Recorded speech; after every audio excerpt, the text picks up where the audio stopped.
in our mind. But I certainly thank everyone for all your knowledge. I thank you. And she's right. She's right to correct me. It's a neighborhood that has been devastated, but it's not a terrible neighborhood. There's enormous power there. Some of you have seen Medrick Addison, one of the worker owners, on television as well, who always ends up who is a powerful, wonderful worker owner in the laundry and now represents it. And many of the people are people who have records, who've been in prison, and they are unbelievable people who have the capacity to building in this structure and saying, this is a new direction. And Medrick often ends up saying, who would believe someone like me, and this is his language, an ex-con could be taken over and managing a big business like this, and we're going to build more and more, as he points out. Not terrible people, terrible conditions is right. So thank you very much.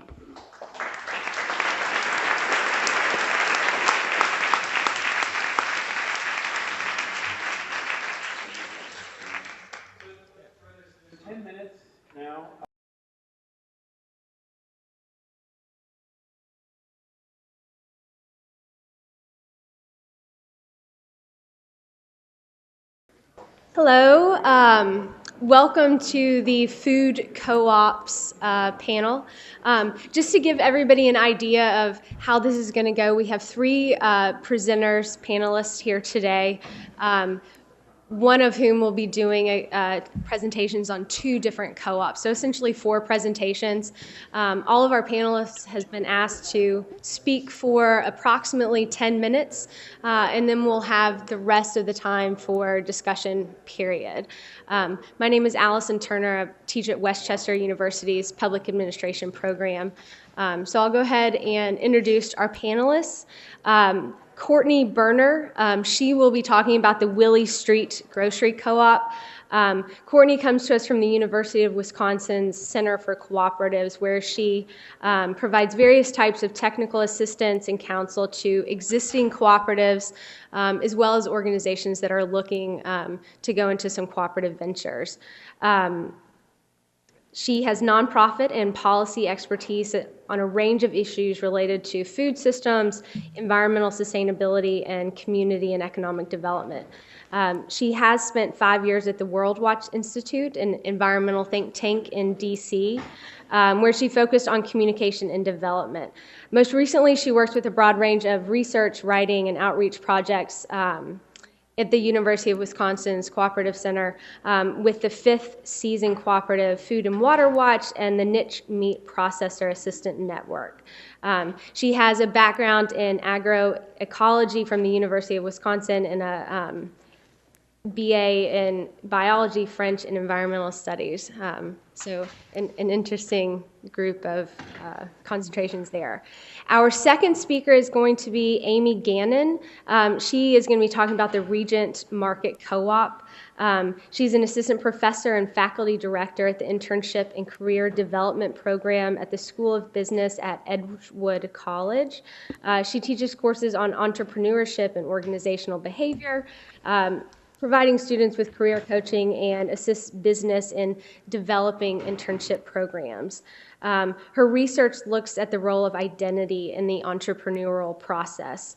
So she's looked at different life experiences of entrepreneurs of color, and then in particular, how people construct a sense of themselves as entrepreneurs. She also works with new and aspiring entrepreneurs as they turn their ideas into ventures.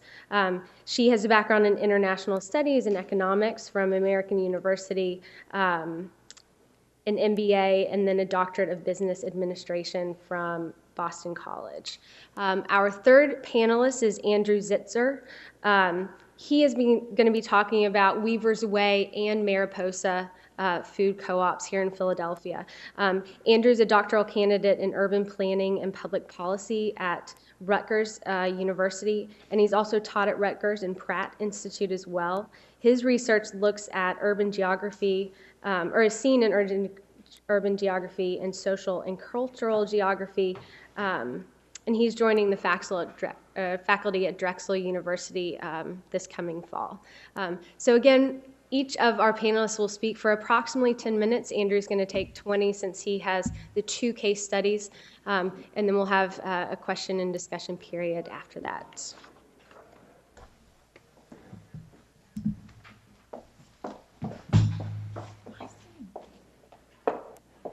So I don't know if you guys heard, but Obama was in Philadelphia last night campaigning, so we were stuck in Cleveland for many, many hours. So what better to do in the airport than a PowerPoint? So I apologize if there are any typos. This was a airport PowerPoint that I sent off right before I got on the plane. So we're going to talk a little bit about Willie Street. Willie Street Grocery Co-op is located in Madison, Wisconsin. They have over 24,000 members. Started in the mid-'70s, really in response to a demand for more natural foods that emerged in the 60s and 70s. So that broader trend, but then also a local food buying club in the Williamson Street neighborhood left, and so out of those two situations emerged the Willie Street Grocery Co-op. They're now considered to be one of the most successful grocery cooperatives in the country. Do a lot of great work.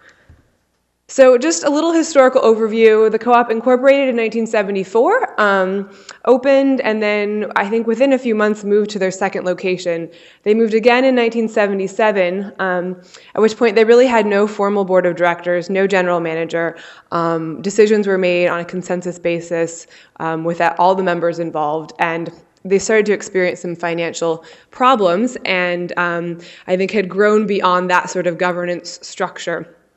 So in 1979, they elected their first board of directors, and then just 3 years later hired their first general manager, and that really got them back on track.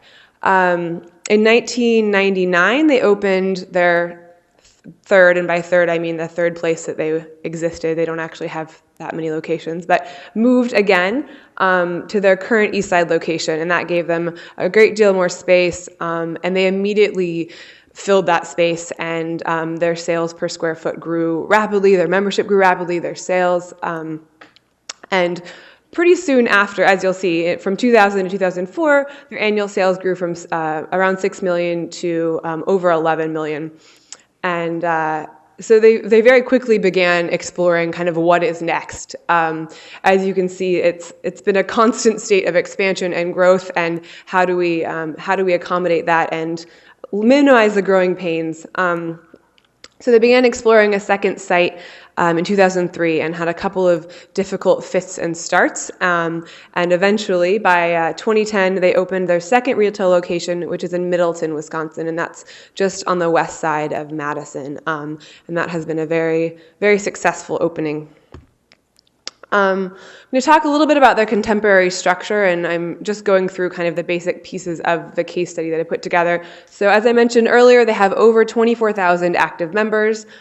2 types of membership. You can be an individual member with 1 person, 1 vote, or household membership, which consists of 2 people entitled to 1 vote. Owners have several benefits that I think are probably pretty standard for ownership in a grocery cooperative. And then some numbers on the participation. Shopping, not surprisingly, is the #1 way that members participate in the life of the co-op. In fiscal year 2011, 93% of sales were to owners, while only 7% of owners voted in the election. Most of the sales were to owners. And they provide a lot of feedback. They received over 2,000 written comments in the store and from the website in FY11. So, governance, some basics on the governance: 9-member board of directors, which is elected by the membership. Policy governance, they have 4 standing committees, and then several committees that come up. There was a long-standing committee on expansion and how to best direct the co-op's resources in opening a second store, other types of expansion. They employ 276 people, which they're very, very proud of. I think one of the things that when I interviewed folks at Willie Street, one of the points of pride of staff there is really in being an engine for economic development and to be able to add jobs when opening a second store when a lot of people were looking for work. So yeah, they expanded by over 100 employees in fiscal year 2011. And that total includes 160 full-time staff. The co-op also really prides itself on paying a living wage. They provide employee discounts, profit sharing, participatory management, and health insurance and paid vacation, which, if you've ever worked in a grocery store, is not always part of the deal. So they're very proud of, and I think just this last year, so Lynn Olson, who's the Director of Cooperative Services at Willie Street, is actually standing back there. I think this year Willie Street was voted as one of the best places to work in Madison, so they have a great reputation. Talk a little bit about the finances. One of the reasons that Willie Street has been able to engage so fully with the community, support so many local farmers, do a lot of the things that make it beloved in the community, is because it's been a very successful business. Their sales have continued to grow, and generating a profit. What do they say? No mission. What's the no margin, no mission? It's not no margin, but people, not profits. That's not what I'm thinking of. But that one is.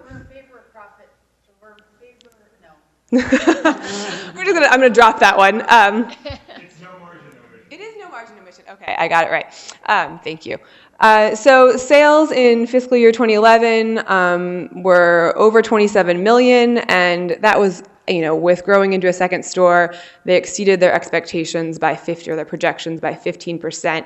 A little bit just on the financing. So their financing for the second store, it was a big leap. They'd been thinking about opening the second store for a long time, and doing that was taking a big risk, and taking on more debt than the co-op had ever really had. And so, as a result of that, they took on about $1.5 million in long-term liabilities in the last couple of years. And as I said, that's the highest level in the co-op's history.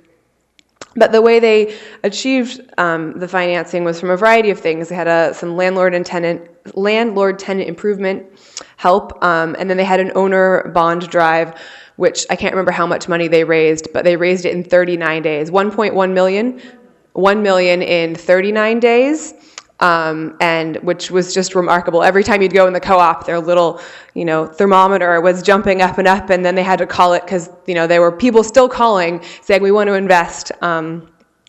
So it was a very successful bond drive. And then in fiscal year 2010, the co-op paid its first patronage refund ever, and returned almost $100,000 in cash.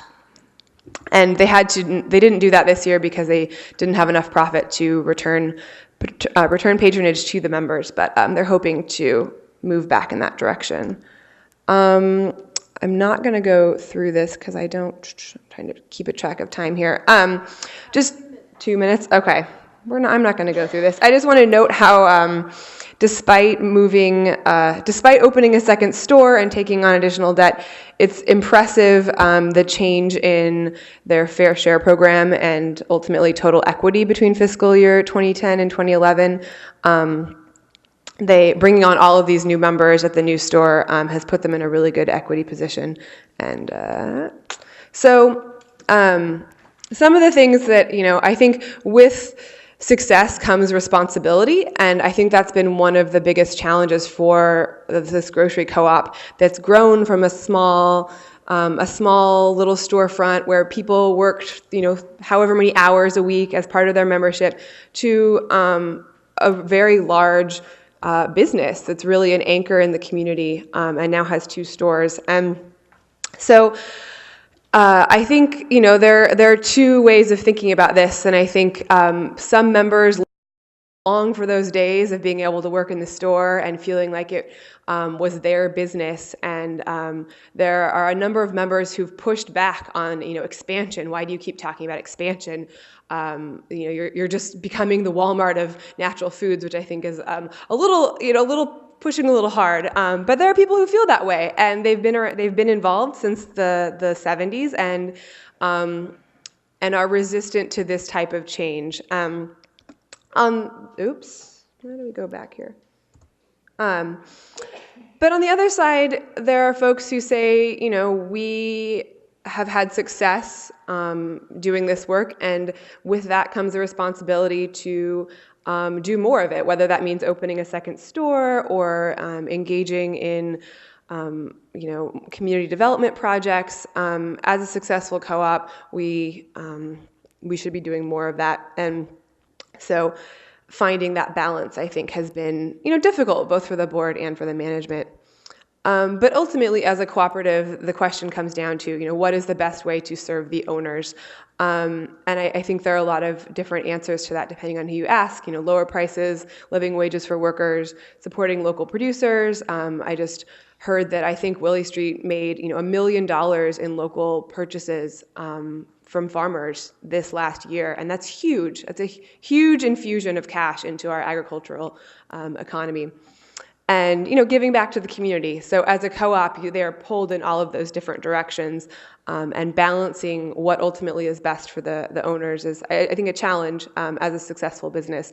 So they've developed 3 core initiatives moving forward, and those are developing local food system, pursuing green initiatives, and making the co-op more financially accessible. So we'll see how they do. So I'll stop there.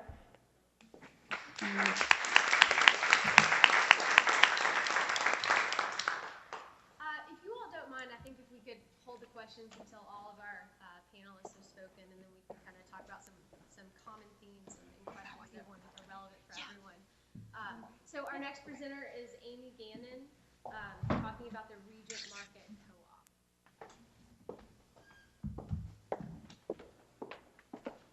So the beauty of Google Maps. So I thought I would bring up a picture to show you what I'm talking about when I talk about Regent Market Co-op. So I live about 4 or 5 blocks from here, and this is the co-op right here in the center here, and it's in a small cluster of what we call the Regent Allen Village area. And so, there's another picture.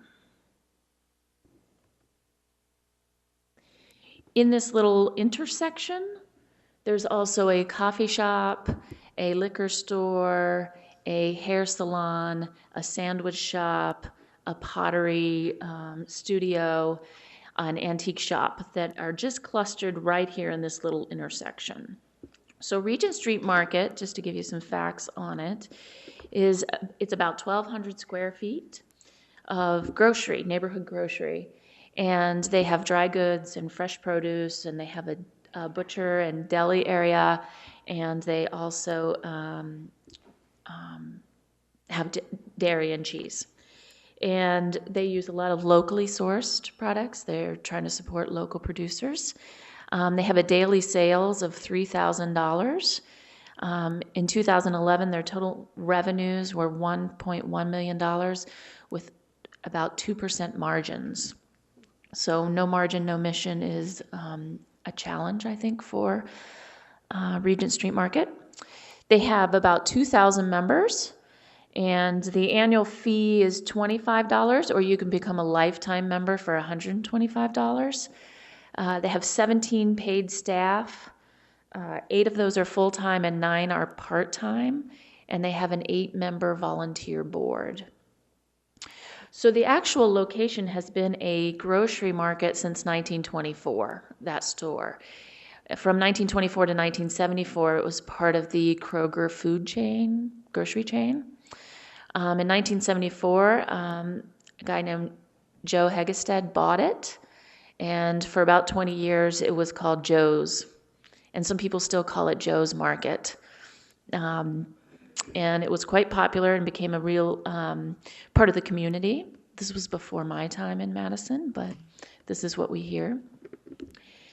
And Joe sold it in 1995 to some new owners, and the new owners were not able to keep it running. And so it went into bankruptcy. And an employee said, let's get the community to buy it because it's a staple in the community. We value it as a community. So let's make it a co-op. And within a few weeks, more than 700 people donated $100,000. And so they became the Regent Market Co-op in 1998 and have been a co-op since then. So I told you a little bit about the immediate shops that are in this immediate intersection here, but most of their customers are families that live within walking distance of the market. And the community there is a lot of families and a lot of UW, University of Wisconsin-Madison students live in that area. It is also a few blocks from a fairly large high school. And so the high school students, if you drive by at lunchtime or after school time, the market is full of students hanging out in front and picking up stuff at the market. It is also, there's an intersection there, so they do get a few customers who are a commuter, because that's, I wouldn't say major artery, that's all relative, correct? But it's a main street that people commute to downtown through. So they do get some customers who are commuters.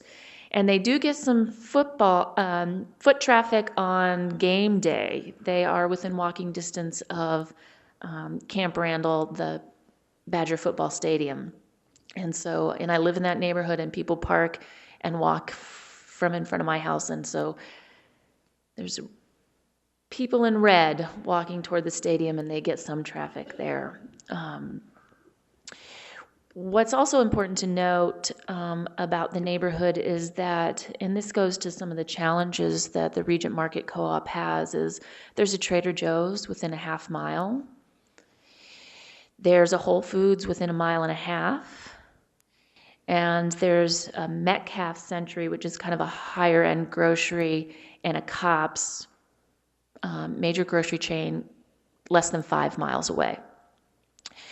So the fact that these are kind of constraining the neighborhood keeps it a very local walking distance kind of market.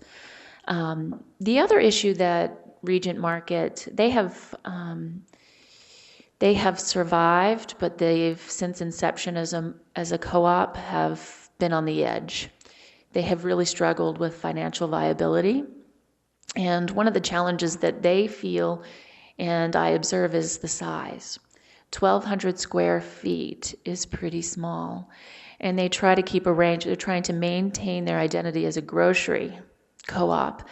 And so trying to maintain product selection in a small space, and also at their size, trying to deal with economies of scale is a challenge. And they keep working on it. But to give you a perspective, the size of the Regent Market Co-op is the size of the floral department at the grocery store. It is half the size of a standard 7-Eleven. And it's quite crowded, and it's quite space constrained. They are looking at, so when we look at this picture, if some of these other businesses decide to close, expanding into that space potentially to make it a little bit bigger market. But that's not really happening right now. And the other issue, the Regent Market Co-op has had challenges with management. So partly I think what we're talking about today is, how do you make this real? What on the ground, what does it look like? And some of their issues with management are, there's enthusiastic general managers and people involved, but not really a lot of experience in the grocery industry. In their most recent, they've had 4 general managers in their 14 years as a co-op, and 3 out of the 4 didn't have any grocery industry experience at all. So that creates challenges. Their most recent, the general manager they have now does have some experience and has come in and made quite a few changes. But I think it's an important question when we start thinking about co-op, and we start thinking about, we still need the management skill and experience to run it well. So they have, and another challenge that's come up, and I think this happens in a lot of co-ops and other organizations as well, is roles. And so the role of the board of directors versus the role of the general manager, and how hands-on should the board of directors be, and how or whether they should be more governance oriented and negotiating those roles. And for Regent Market Co-op, they have been working on that. That's something that they have had challenges with. And then the other thing they've had challenges with is this financial oversight of making sure the money is actually managed well. And so they have struggled with, they've had some periods of challenge over the years with making sure that they have the correct fiscal oversight to what's going on. So it is a great, for the community, it is part of the community's identity, the Regent Market Co-op. They are struggling with some challenges, but they have the spring fling. They provide a good service in the community. They're dedicated to the community. The community is dedicated to them. They have infused the organization with financial capital, and they've volunteered in the organization to keep it going. So it is really held in the hands of the community, and it wants to stay there. And it's like many co-ops trying to figure out, how do we do this thing and do it right? So, and they have received some significant support from the Willie Street Co-op, and there's a new co-op, Yahara River Co-op in Stoughton, that's opening, and they're trying to support that and exchange knowledge and experience and support, both through skills and information and some financial support. So I think I'll stop there. Thank you.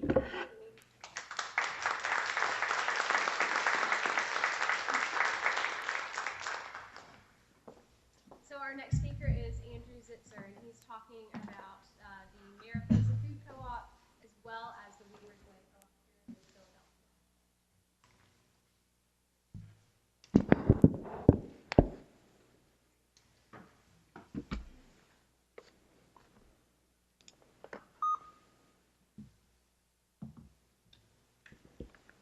Good morning. I have the privilege of presenting two case studies today, the Weaver's Way and Mariposa Food Co-ops. In fact, these two organizations are the focus of my doctoral dissertation, and this is the first time I've had the opportunity to talk about them in a specific co-op audience, so I'm very excited about that. There are other co-ops in the region, and there are many, many startups in Philadelphia, two of which are being presented later today. But Weaver's Way and Mariposa are the only two extant food co-ops in Philadelphia proper. So what I plan to do is present Weaver's Way first, since I think it's the better known of the two cases, and then I'll present Mariposa. I want to begin by just making a couple comments by way of synthesis. I want to emphasize that these are very much two vital and thriving organizations, and it's a pleasure to be able to study co-ops that are moving from positions of strength. This is especially salient in the cooperative sector, which has seen so many ups and downs, especially over the last 30 years. The second point that I want to make is that these organizations are very different from one another, as you will see in the case studies. There's no single way to do this work. Both had to make a strong financial case to their lenders and show that they could repay the debt they would incur in their expansions, but they could be very different in their managerial style and in the feel of their organizations as they did it. Last, I want to point out that these two co-ops are very much in discussion and collaboration. They embody the sixth principle of cooperation among co-ops. Weaver's Way has offered considerable advice around financial planning, staffing, and the like to Mariposa. Weaver's Way even sent members down to Mariposa to assist in the setting up of the new store. And of course, these two co-ops have collaborated in making the regional projects of the Philadelphia Area Cooperative Alliance and the Mid-Atlantic Food Cooperative Alliance a reality. So I didn't bring any images with me today. I just want to encourage you, if you're in town for the next couple of days, to actually go out and visit Weaver's Way and Mariposa if you have time, and see them for yourselves. So let me move to the case study co-ops themselves. So Weaver's Way is a retail food co-op with locations in the West Mount Airy and Chestnut Hill neighborhoods of Northwest Philadelphia. Poised to enter the fifth decade of operations, Weaver's Way has become something of a regional and even national leader in the consumer co-op movement. The Weaver's Way narrative is closely linked with the story of Mount Airy, acclaimed as one of America's few successful experiments in racial integration, though it's a complicated story. From the 1950s through the 1970s, civil rights activists, civic and religious institutions banded together to resist redlining, blockbusting, and white flight. Weaver's Way was founded at the tail end of that initial wave of activism, but it was very much created in the spirit of it, of continuing and extending it. Weaver's Way had its roots in a buy-in club that operated out of a church in Mount Airy in 1972. But one man, Jules Timmerman, felt that the community could support a food co-op, and he went door to door soliciting support. Soon he rented a storefront, the former Sid's Delicatessen, and that became Weaver's Way in January 1973. Eventually, Weaver's Way parted ways with Timmerman and adopted the structure that would continue for most of the co-op's existence: mandatory member labor and working membership. This co-op existed for people who were interested in whole and natural foods and also being part of this Mount Airy community experiment. In 1993, Weaver's Way expanded and renovated its original store. This sufficed to support demand for a time, but there was continuous talk of further expansion as this original storefront became more cramped with shoppers, which is a theme that we've heard from all of the talks so far. But in 2002, when an expansion was finally poised to occur, financial mismanagement on the part of the then financial manager came to light, halting the process. In the final tally, over $400,000 was misrepresented on the books, threatening the very existence of Weaver's Way. However, to the surprise and delight of many of the people who were involved, the members and stakeholders rallied behind the co-op, and within 2 years, the co-op was back in a strong financial position. They raised the markup, they took member loans, and they made new arrangements with their vendors and were able to save the co-op. As a result of the crisis, however, Weaver's Way strengthened its financial and accountability mechanisms and created a more professional and highly bureaucratic organization. Moving ahead to 2007, the Ogontz Avenue Revitalization Corporation, or ORC, which is the local CDC, asked Weaver's Way to operate a small branch store in the lower but mixed-income neighborhood of West Oak Lane. Weaver's Way operated a branch co-op in this space for 4 years before ultimately deciding that it was financially not feasible to continue there. And I'll talk more about that in a minute. In 2010, the promise of the full-fledged expansion was finally fulfilled with the opening of Chestnut Hill. After a market study, Weaver's Way decided that enough of its existing membership and potential future growth was based in this neighborhood. A former grocery store site was available and suited Weaver's Way's needs. In 2010 May, the Chestnut Hill store opened on Germantown Avenue to unanticipated success and is still doing brisk business. Now, this current summer, there are plans to temporarily close and move things around in the original Mount Airy location and renovate it to bring it closer to the function and feel of the Chestnut Hill counterpart. So what are its contemporary structure and functions? Weaver's Way has almost 5,000 members. The co-op gained 2,000 of those new household members with the expansion to Chestnut Hill. And in 2010 and 2011, there was a huge expansion in membership. For the moment, that appears to be holding steady. Members of Weaver's Way are individual members who make equity investments in the co-op and thus become member owners. Working members get an additional 5% off their purchases in exchange for 6 hours annually of work. However, fewer than 50% of members are working members currently since the founding requirement of working membership was lifted. Weaver's Way is currently engaged in trying to increase the number of working members since it has found that working members are more engaged, shop more, and get involved more in the co-op. The popularity of work shifts is greater in the original Mount Airy store, where the work shift system was in place for decades, than it is in the new Chestnut Hill store, where the store opened with work shifts as an optional feature. In Mount Airy, the cooperators are a daily presence, not so much in the Chestnut Hill store. The size of the staff at Weaver's Way is about 130, and this is a substantial expansion due to the opening of the second branch. As we heard with Willie Street, Weaver's Way places an extremely high priority on competitive compensation and offering health and other benefits to its employees. Its annual revenue is about $16 million, and the co-op is self-sustaining. There was a considerable increase of revenue due to the presence of the Chestnut Hill store, which has exceeded all of its initial sales projections. The general membership and the board of directors govern Weaver's Way. The general membership meets twice a year, and the board meets monthly. using a system of policy governance. Policy governance leaves all of the leadership decisions operationally in the hands of the management team and leaves up to the board to focus on the issue of organizational purposes or ends.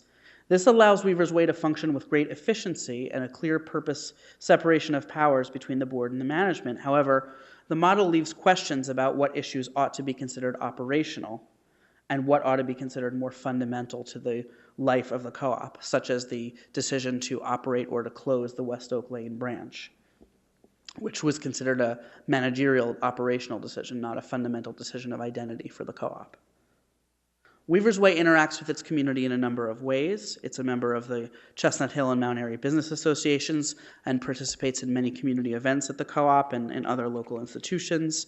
It has a robust donation program where it's frequently called upon to donate its food or items for raffle prizes. And of course, it's extremely proud of the role it's taken in supporting the development of other food co-ops in Philadelphia and beyond through events like today's co-op conference, the founding of MAFCA and PACA. One of the things that I think Weaver's Way does extremely well is it has its newspaper, The Shuttle, which it doesn't distribute just to its membership, it distributes to the entire 19119 zip code. And this is a full-color, 32-page newspaper, which contains about 1/3 community news and content, not just news about the co-op. The Mount Airy Co-op is part of a thriving retail district that has become to be known as Mount Airy Village, which is also home to a cafe, a secondhand children's clothing store, an acupuncture clinic, a bookstore, and more. The co-op is the anchor and longest-standing tenant in this location, and it's very much a catalyst to the continuing growth and success of this street. Weaver's Way also has a nonprofit arm called the Weaver's Way Community Programs, which is responsible for farm education at the co-op's 2 farms, as well as a community gardening program at a family homeless shelter. In addition, the Weaver's Way Community Programs oversees the Marketplace program, which in several local high school and middle schools teaches students how to grow cooperative businesses by having them run their own in-school co-ops. This is my evaluation. Weaver's Way, since its financial crisis of 2002, has become a highly professionalized and quite careful organization. Though it took considerable organizational and financial risk by taking on the debt to move to Chestnut Hill, it has also followed through on tightening up its management, human resources, and financial practices to make it a much more stable place of business. I think, again, this is similar to the Willie Street example. It has also expanded and cultivated a lot of political connections. The co-op has adopted a structure that vests considerable power in its general manager and defines operational considerations quite broadly, leaving the board's role quite circumscribed. Currently, there's a general manager in whom the board has, rightly, I would say, great confidence, but this construct leaves open many questions about how the board hears from its staff and how the board hears from its membership, what decisions are truly operational and what are strategic, and what to do in the case that the co-op has a general manager that isn't effective in the way that the current general manager is in this role. I believe that the Weaver's Way board needs to continue to think about this governance model to make sure it allows them the flexibility they desire to have achieved this ultimate vision for an empowered organization. And lastly, as what was mentioned before, with great relevance and with great power comes great responsibility and potential. The co-op has an opportunity to engage with communities beyond Mount Airy and Chestnut Hill, as it does through its Weaver's Way community programs. But can it do this through its core retail operations, as it tried to do through its West Oak Lane branch experiment? Will Weaver's Way learn lessons from that experience so that it will ascertain the best ways to partner with lower income communities in Northwest Philadelphia or even beyond to help the cooperative business model succeed beyond communities of privilege? I'm going to pause for a second. Pretend I'm a new speaker.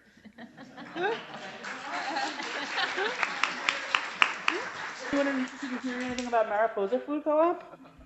Our next panelist is...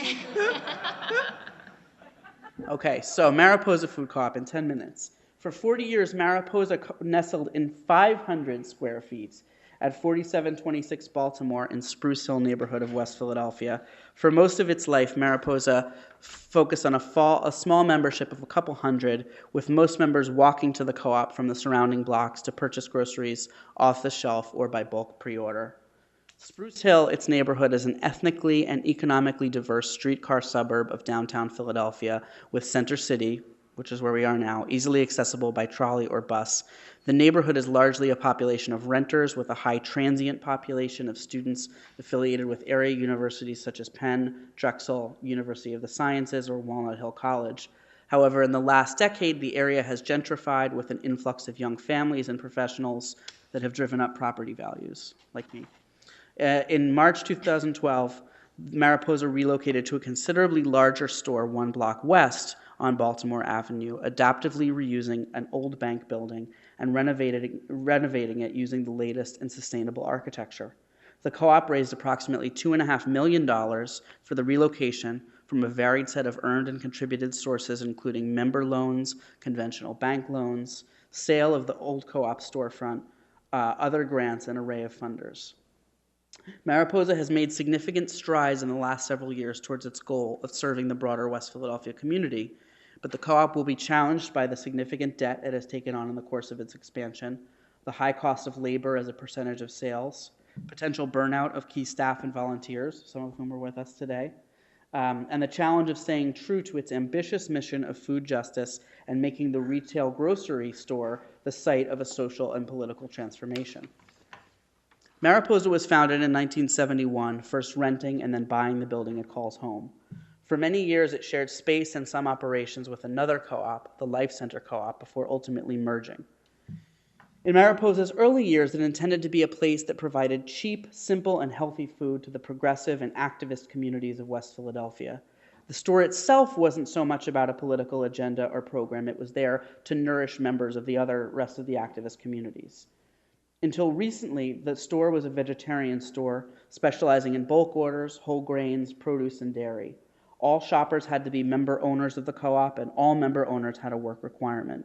After a probationary period, members could receive keys to the store, allowing after-hours access so they could shop and then write down their purchases in a ledger.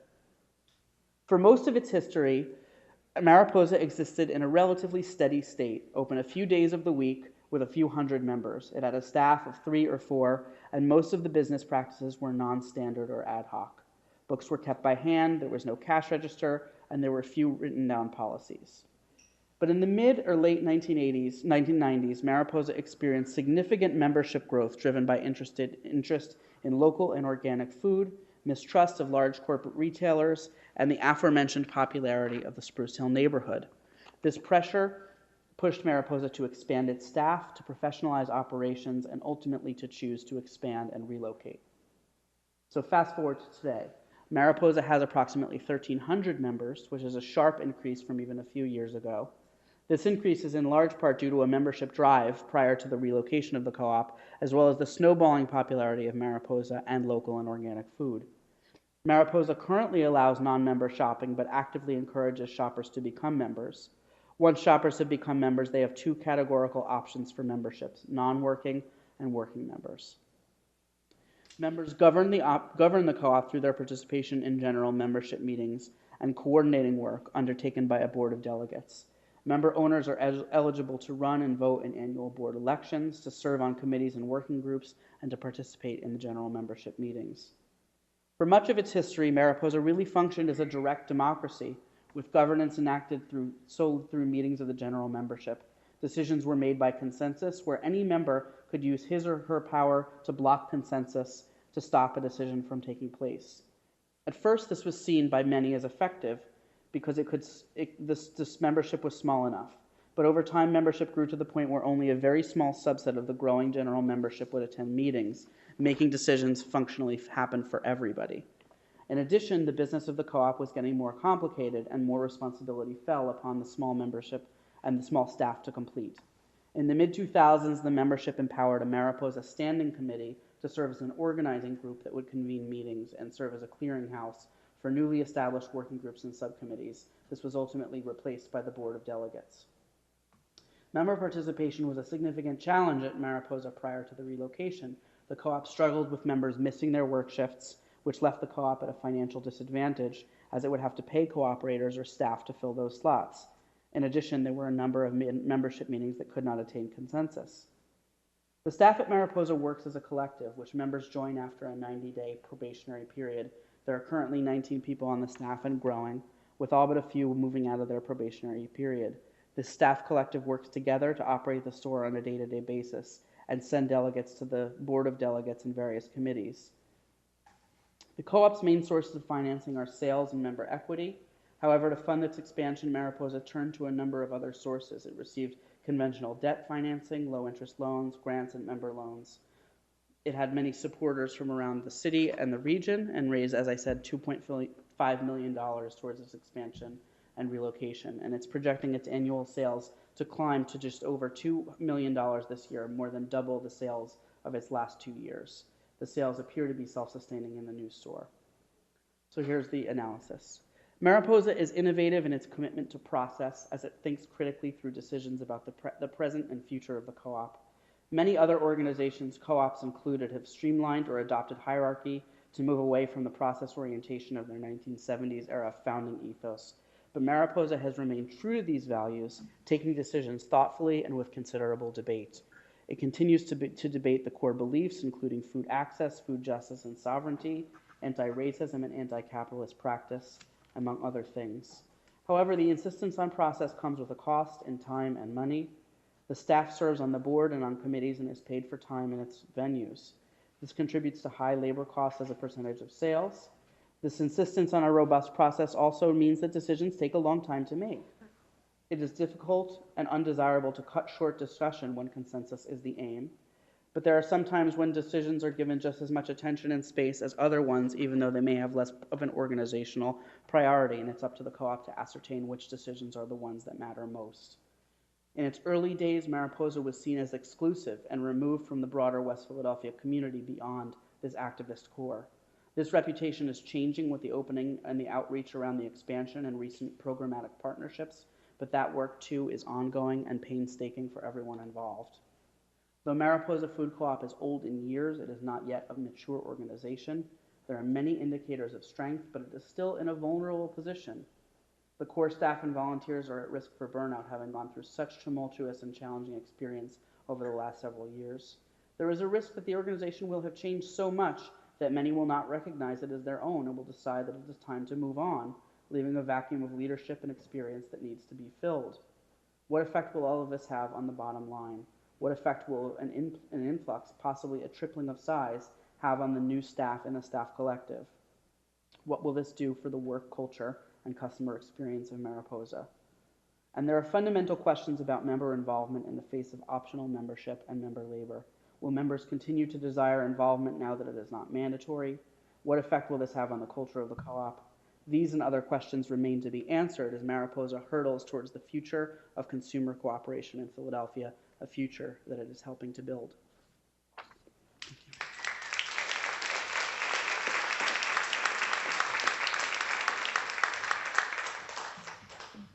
I would definitely like to thank all of the panelists for their informative and well-timed presentations. Right about 10 minutes, everybody. Good job. So we have about 25 minutes left for discussion and questions. It's a pretty formal, open atmosphere. There are the microphones here. So I will open the floor up for discussions. If you want to come to the mic, feel free. If you feel like you can be well heard without it, feel free as well. So we'll just kind of see how the discussion goes along. I am very curious about competition with just regular food markets in particular, because it seems to me, with all of with Whole Foods and Trader Joe's and a lot of different kinds of stores that have popped up in lots of niche markets, it seems like that might be a real challenge to some of these stores, and I'm curious how they've responded to that. I'll start. I think Willie Street opening a second location, part of that was driven by the recognition that there was a lot of competition. Trader Joe's was coming to town. Whole Foods had opened a store on the west side, and they realized they weren't the only players in town for natural foods. So I think the expansion was motivated in small part by that. And in Madison, there's a really strong co-op culture, so I think people are very committed to that model. And are pretty loyal to their co-op. But I think the co-op has also realized that they need to be more proactively promoting their co-opness, what it means to be a co-op, what they bring to the community, what they're doing that Whole Foods and Trader Joe's may not be doing. So I think those would be the two main things.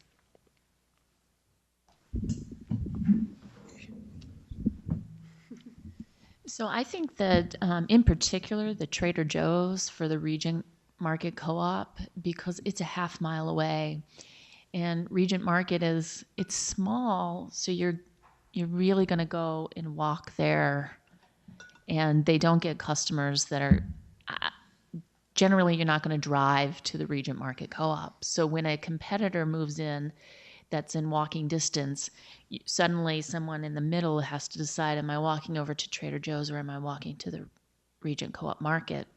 And it becomes challenging, and I think that's really pointed out their space constraints, because what can we have? We have to have enough product to compete to draw customers here. If they feel like I can get everything or more of what I need in this walk versus this walk, and I think that has really put the pressure on the size for Regent Market Co-op of it's their biggest concern in their mind, and I think that's because of product selection. So it has really boxed in, I think, when you look at Regent Market Co-op. So I think it's a big challenge. And co-opness, I think, is right. I think it's really right. And how do we think about it? Our identity as a co-op and being present in the community in broader ways. So This is a primary concern for Weaver's Way because there is a planned supermarket development for an upscale supermarket in Chestnut Hill on Germantown Ave, about a half mile away from the new expansion site for Weaver's Way Chestnut Hill. And I think in part the move to occupy that space and move swiftly on the real estate deal for Weaver's Way Chestnut Hill was both to get a presence in that part of the city, but also to make sure that this particularly aggressive developer didn't develop on that site first, because they were playing a sort of a cat and mouse game with this aggressive and vituperous developer. And now that they got their site, the developer claimed another site, and now he wants to do a supermarket on the same strip. And one of the things that I've heard from folks at Weaver's Way is that they're already doing aggressive forecasting and business planning for the inevitable hit that their sales will take if this supermarket comes in. And it's not a sure thing that the market will come in, but they're already planning as if it will. And one of the reasons why Weaver's Way is thinking so hard about encouraging working membership and membership in general is because of this belief that people who are members and working members in a cooperative really are loyal to the cooperative and believe strongly that this is their place and their home, and they're not going to say, oh, there's something newer and shinier a quarter mile or a half mile down the road, and they're going to abandon the co-op for it. So it goes back to that same co-opness argument, but it adds this dimension of being an active participant in it as well.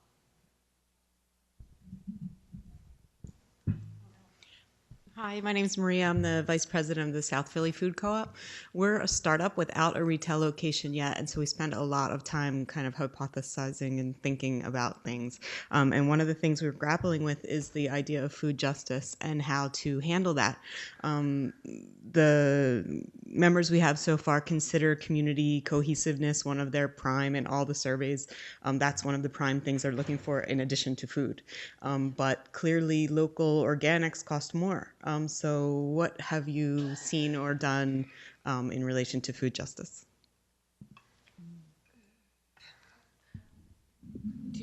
Lynn, do you want to answer that? I mean, I can talk a little bit about Willie Street's response to that because it's a question that's asked a lot and that they've really been challenged on. If you have enough money to open a second store, why are your prices still so high? So I don't know, Flynn, you want to? Yeah, I think food justice is definitely on everyone's mind all the time. And also competition. Our bond drive really indentured people to shop at our co-op. And we're planning on a remodel, and we're going to do another bond drive because we have another large marketer moving into our area. So we're going to give our owners just one more reason to support their co-op. Lynn, can you introduce yourself real quickly? I'm sorry, I'm Lynn Olson, Director of Co-op Services at Willie Street Co-op. Thank you, Courtney. Okay, so food justice. You do what you can. You just do what you can. You support as many local producers as you can, not just farmers, but people who are producing foods with ingredients bought from other local vendors, and then you're telling that story. You're continually telling that story. It also helps to have your folks visiting farms. We do a farm tour every year. We visit about 3 farms. We're looking at a new program where we will probably be sending crop mobs of our owners out to farms to hopefully work on harvesting or planting or whatever they need, probably weeding. But there are many ways to work on food justice, but I really think it comes down to the dollar and buying from a local vendor and then showing people how much their dollars contributed to supporting their local economy and their local farming economy. I think the question was a little bit more oriented towards pricing on the selling side, and how do we make co-op food affordable beyond. Thanks. Also, we have the Access Discount Program. We used to call it the Courtesy Discount Program. And for qualifying is really just you have to be involved in one of the government, local, or county service organizations. So if you have a Quest card, if you're in Badger Care, Senior Care, HUD housing, Section 8, whatever have you, you get an automatic 10% discount every time you shop. We also have a lot of classes to teach people how to economize their shopping, and that is called No Secret to Savings. And it's based largely on our bulk aisle and teaching people that when you buy food from the bulk aisle, you save approximately 30% over a packaged product. And really, really driving home the economy and teaching people how to cook from scratch. We have new Saturdays from scratch. A lot of people don't know how to make tomato sauce. So really educating, that's our job. When we can't lower the prices because we want to pay a fair price to our farmers and a fair wage to our employees, our job is to educate owners on how to make good economic decisions about their food buying, but also emphasizing to them that you are voting with your dollars for that product. If you're buying a product, Americans do not understand how influential their dollars really are. And so, again, educating them about how powerful their dollars are is part of that as well. Does that help? Okay. Any more questions? Hard to get out. I think my voice will carry, so I'm just going to. I can hear you. I live in South Philly. I'm also involved in a civic that's very actively involved with the South Philly Co-op. I'm very happy about that. I'm very happy about this.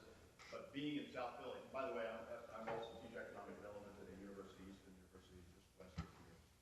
I've done development work overseas. I'm still learning a lot about what happens here domestically. Just wondering, especially for the Mariposa, but for the others as well. How have you wrestled with the whole co-op model and the stance on, say, anti or suspicious of, say, corporate capitalist models in regard to all this focus on natural foods, food justice, an emphasis on campaigns, organizing, what have you, which are, I see as positive things, and the quite often, especially in the city, rather conservative cultural elements that can occur at those levels, say, in regard to immigrant communities, in regard to African American communities in certain areas, Italian in South Philly we're dealing with, and quite often tensions that you have, for instance, in South Philadelphia and West Philadelphia along Baltimore Avenue, kind of an influx of kind of a younger hipster sort of a focus, which sometimes we giggle about, but honestly is a major tension. And quite often, those who have been in the community for quite a while see the entire value system, possibly out of really understanding misunderstanding what's going on, and in certain elements understanding things that the Clash doesn't take into consideration. This conflict of base value systems, and do you educate in regard to food justice elements? Do you educate, and how do you not kind of look down your and find yourself looking down your nose at local values that are already there in the area of West Philly, whole issue of gentrification, Drexel coming in, all those are tensions that occur. I know here in Philadelphia, West Philadelphia, starting in South Philadelphia. I suspect there might be another place. Well, let me give my own short answer, and then maybe I can ask some of my Mariposa colleagues to reflect on this as well. I think that in the first sort of 30 years of Mariposa's existence, it did not directly interface with the diversity of neighborhood identities. It was an enclave. And as it's expanded, I think there's more inputs and there's more outreach. And it's my hope that we will be addressing some more of the kind of diversity of opinion and diversity. I think already the diversity of the people who come through the doors has transformed. And we just had a general membership meeting the other day that was focused on food justice and anti-racism and looking at historical food actions and trying to reframe them in the cooperative moment and try to basically understand them as part of how we can understand them relative to our cooperative experience. But, we didn't get a turnout of people that were radical dissenters of the kind that you were talking about. And I think if we were to draw a radius around the co-op of 15 blocks and invite every single person who could possibly be part of it, we would get some of those opinions. And I think it's our opportunity and our responsibility, as we've tried to do with some of our outreach, to solicit some of that. And I wonder if, I could turn it over to you guys and maybe ask how we, in the education and outreach, are poised to sort of bring some of those perspectives in. Is this on? Way to put us on the spot, buddy. I know you're up for it. So my name is Esteban Kelly. I do work in some of that outreach and the education coordinator at Mariposa Food Co-op. And I also am the staff person who helps to coordinate our food justice and anti-racism work group, which is one of the standing work groups standing committees that sits on the board and has for the last handful of years. With regards to our expansion, I'm going to sort of start backwards, but with regards to our expansion, we actually did march out in a 5-block radius because that's all we had the capacity for, and knocked on doors and did a survey for our whole neighborhood, 5 blocks in every direction. And it's worth mentioning that we live. How do I explain the geography for folks who aren't necessarily from here?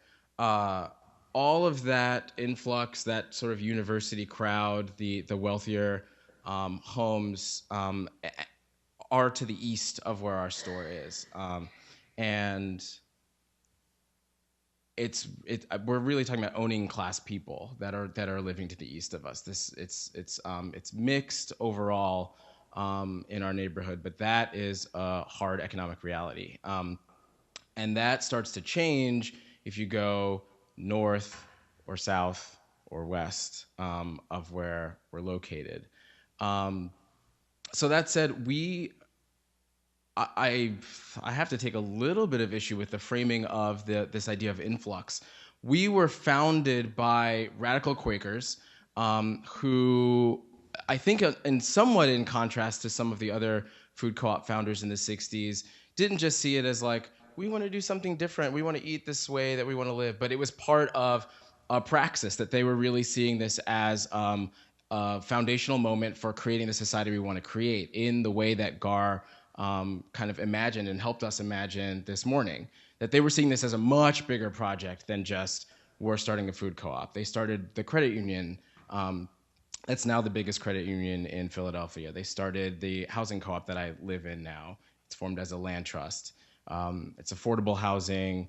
It's not even limited equity. It's zero equity. You don't have to pay anything to move in. You don't get any money when you move out, right? So they started all these organizations And that's partly to say that it was a strategy for resiliency when there was massive divestment in West Philadelphia, and that there was continuity from the 60s to the present in this neighborhood, that it had been a multiracial neighborhood for a long time. There had been immigrants there for a long time. And that actually the newest thing isn't white people, isn't people with radical politics, but is actually students and professionals like Andrew was starting to talk about. And I think that partly what we need to do is deepen our understanding of whiteness and understanding of wealth and what that looks like, that we have had middle-class African Americans in our neighborhood for decades, right? So that's part of why this neighborhood does look different. When people show up from out of town, they see it and they're like, this must be new, and this must have looked like everything to the northwest and south of it until 5 minutes ago, and that just isn't the case for us. So it is a little bit more of a complicated story, and I think that part of the challenge around food justice is to build on the politics that Mariposa has been a legacy of for a long time, in that it has been a multiracial organization that has been principled around economic democracy, food justice, food access, and that it's really a newer politics of really understanding how do we take our old ideas around these things and sort of graft that onto what I think is building up as a greater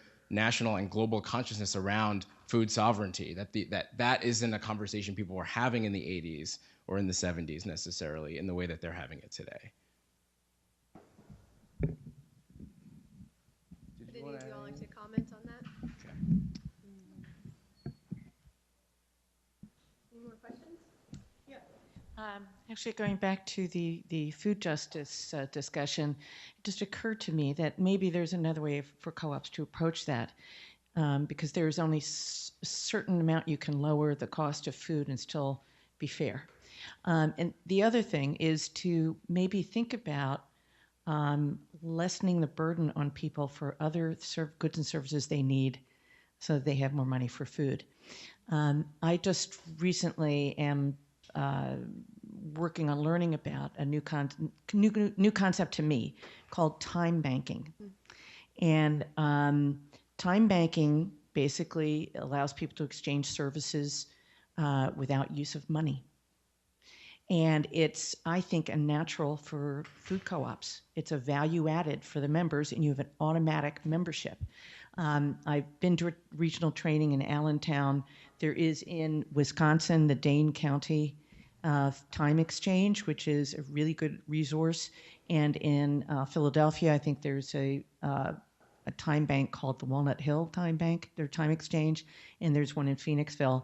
I myself and another friend of mine are considering approaching people to start one near the Chestnut Hill Weaver's Way co-op. And but we're at the idea stage at this point. Just throw that out. Don't want to veer off direction, but it's just another way of looking at food justice as alleviating other people's problems within your mission, if you can do it, collaborating with the time bank. Thanks. Yellen? We're starting something similar to that. We have the money time bank, but we realized that co-op people like to work with other co-op people. So that whole general Craigslist model wasn't working. So we're starting the cooperative barter network. Same deal. I'll give you 12 hours of lawn mowing if you help me with my taxes. I'll give you certain, I have a cabin to rent on the lake. So that's taxable. Barter is taxable. Really? Yeah. Well, telling you that. My banking is done. We also need to form a not-for-profit very badly to house things of that nature.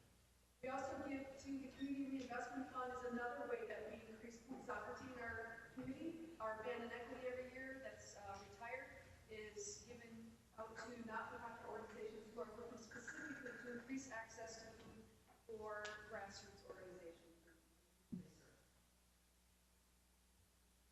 We have just a couple minutes left, so if somebody wants to comment on this same topic, or possibly one more question. So it's a new topic, I guess. My name is Brian. I'm with Kensington Community Food Co-op. We don't have a public education committee. we probably should, but we are kind of spread thin as far as volunteering goes, and but I think about how there's no way to assume that everyone knows what a co-op is, what it does. There's a lot of confusion out there. So how have you seen co-ops kind of achieve this objective with when there's limited time and resources kind of devoted to this issue of what is a co-op? Do you mean so I guess you said public education. Do you mean in terms of educating your shoppers about what it means to be a co-op, or more broadly educating the community around your co-op? 'Cause I think there's a lot of stuff you can do in the store. Hanging things up doesn't take or like that you can do with your customers. But I didn't know if you meant more public. I'd say from our perspective, we don't have a physical store yet, so it's more of broadly, yeah.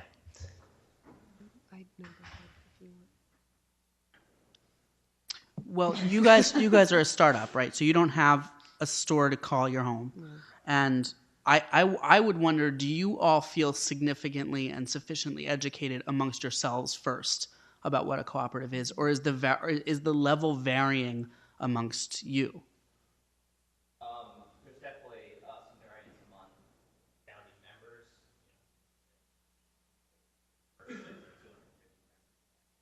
members. One of the things that I think is really interesting, this is something that I learned from Margaret with your board activities, that the board at Weaver's Way does study co-op topics during its board meetings and sets aside time for co-op study. And what might be interesting is to have co-op study modules like the discussion course on cooperatives. And I know that people at Mariposa were taking part in the discussion course on cooperatives as well, to have a kind of discussion course open for the membership and include board members and have a facilitator to do that, to not only raise the level of education about cooperatives among the people who are stakeholders in the startup, but also raise the level of social commitment to one another within the community that you're trying to build. So you're creating awareness about cooperatives, but also building the community at the same time. And there's a lot of material out there. I have some material, Margaret has material, there's published material. And I just think you could continue to be self-educating as you're building the concept of the store.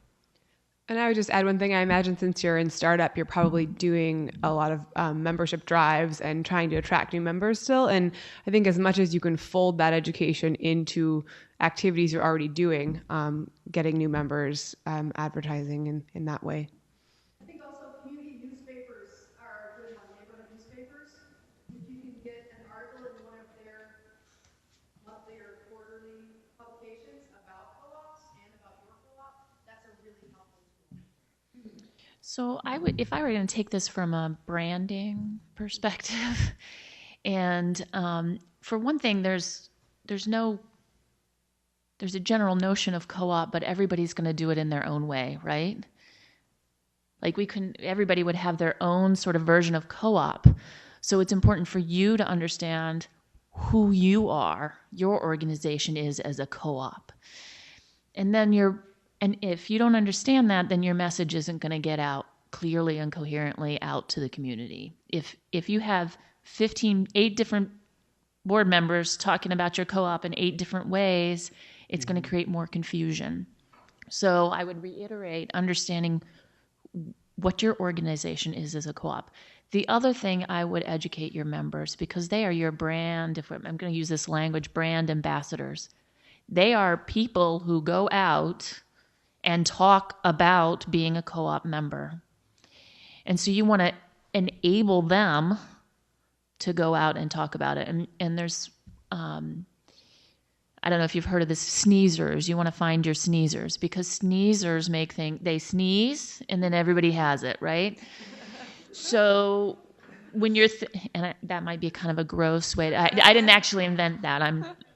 But who are your sneezers? Who are the people, even if you select out of those 200, who are the 25 that are going to sneeze and sneeze and sneeze and infect everybody about your co-op, right? Unfortunately, that That's all the time. So thanks. We'll just end on the sneezing. We will close on this idea of contagious cooperation. As far as contacting the panel members, I know that there are a couple websites, the PACA website that has all the information as well as some contact information for the panelists if you'd like to try to continue some of these conversations. I'm sure all of y'all are open to that. Yeah, There's absolutely. also a publication of all the case studies that will come out published by the University of Wisconsin Extension. So be on the lookout for that as well. So thank you to Courtney Brenner, Amy Gannon, and Andrew Zitzer for contributing to our panel today.